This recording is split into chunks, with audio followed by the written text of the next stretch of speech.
ಸಂಸತ್ ಭವನದಲ್ಲಿ ಭದ್ರತಾ ಲೋಪ. ಈ ಪ್ರಕರಣದ ಮಾಸ್ಟರ್ ಮೈಂಡ್ ಯಾರು ಗೊತ್ತಾ? ಸಮಾಜಕ್ಕೆ ಮಾದರಿಯಾಗಬೇಕಿದ್ದವನು ಮಾಡಿದ್ದಾದ್ರೂ ಏನು? ನಮಸ್ತೆ, ಕರ್ನಾಟಕ ಟಿವಿಗೆ ಸ್ವಾಗತ. ನಾನು ಕಾವ್ಯ ಹೆಗ್ಡೆ. ದೇಶವನ್ನ ಬೆಚ್ಚ ಬೀಳಿಸಿದ ಸಂಸತ್ತಿನ ಭದ್ರತಾ ಲೋಪದ ಮಾಸ್ಟರ್ ಮೈಂಡ್ ಈಗ ಪೊಲೀಸರ ಅತಿಥಿಯಾಗಿದ್ದಾನೆ. ಯಾರಿವನು, ಇವನ ಹಿನ್ನೆಲೆ ಏನು ಅನ್ನೋದ್ರ ಬಗ್ಗೆ ನಾವಿವತ್ತು ತಿಳಿಸ್ಕೊಡ್ತೀವಿ. ನೋಡೋಣ ಬನ್ನಿ. ದೇಶವನ್ನೇ ಬೆಚ್ಚ ಬೀಳಿಸಿದ ಸಂಸತ್ತಿನ ಭದ್ರತಾ ಲೋಪದ ಮಾಸ್ಟರ್ ಮೈಂಡ್ ಲಲಿತ್ ಝಾ ಅವರನ್ನ ಬಂಧಿಸಲಾಗಿದೆ ಎಂದು ಮೂಲಗಳು ತಿಳಿಸಿದೆ. ಕೋಲ್ಕತ್ತಾ ಮೂಲದ ಶಿಕ್ಷಕರು ಸುಮಾರು 2 ದಿನಗಳ ಕಾಲ ಪರಾರಿಯಾಗಿದ್ದ ನಂತರ ದೆಹಲಿಯಲ್ಲಿ ಸಿಕ್ಕಿ ಹಾಕಿಕೊಂಡಿದ್ದಾರೆ.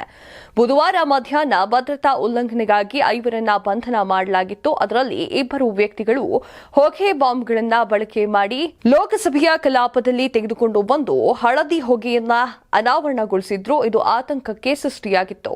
ಪಾಸ್ ಪಡೆಯಲು ಸಾಧ್ಯವಾಗದ ಇನ್ನಿಬ್ಬರು ಸಂಸತ್ ಭವನದ ಹೊರಗಡೆ ಘೋಷಣೆಯನ್ನ ಕೂಗುತ್ತಾ ಸ್ಮೋಕ್ ಬಾಂಬ್ನೊಂದಿಗೆ ಪ್ರತಿಭಟನೆಯನ್ನ ಮಾಡ್ತಿದ್ರು.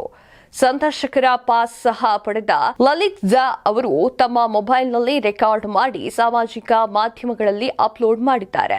ಅವರು ಕೋಲ್ಕತ್ತಾದಲ್ಲಿ ಲಾಭರಹಿತ ಸಂಸ್ಥೆಯನ್ನ ನಡೆಸುತ್ತಿರುವ ಸಹವರ್ತಿಯೊಬ್ಬರಿಗೆ ಪ್ರತಿಯನ್ನ ರವಾನೆ ಮಾಡಿದೆ ಎಂದು ತನಿಖೆ ಹೇಳಿದೆ.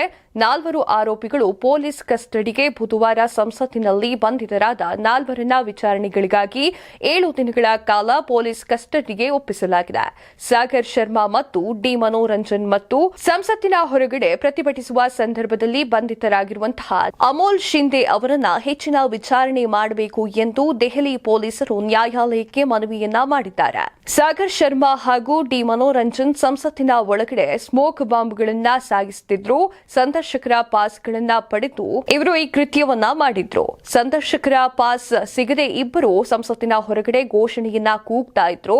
ಆರೋಪಿಗಳ ವಿರುದ್ಧ ಯುಎಪಿಎ ಮತ್ತು ಭಾರತೀಯ ದಂಡ ಸಂಹಿತೆ ವಿವಿಧ ಸೆಕ್ಷನ್ ಅಡಿಯಲ್ಲಿ ಪ್ರಕರಣ ದಾಖಲೆ ಮಾಡಲಾಗಿದೆ. ಈ ಘಟನೆಯು ಭಯೋತ್ಪಾದಕರ ದಾಳಿಯನ್ನ ಹೋಲುತ್ತದೆ ಎಂದು ಪೊಲೀಸರು ಗುರುವಾರ ನ್ಯಾಯಾಲಯದಲ್ಲಿ ವಾದ ಮಾಡಿದ್ದಾರೆ. ಪೊಲೀಸರು 15 ದಿನಗಳ ಕಾಲ ಕಸ್ಟಡಿಗೆ ಕೋರಿದ್ದಾರೆ. ಆದರೆ 7 ದಿನಗಳ ಕಾಲಾವಕಾಶ ನೀಡಲಾಗಿದೆ.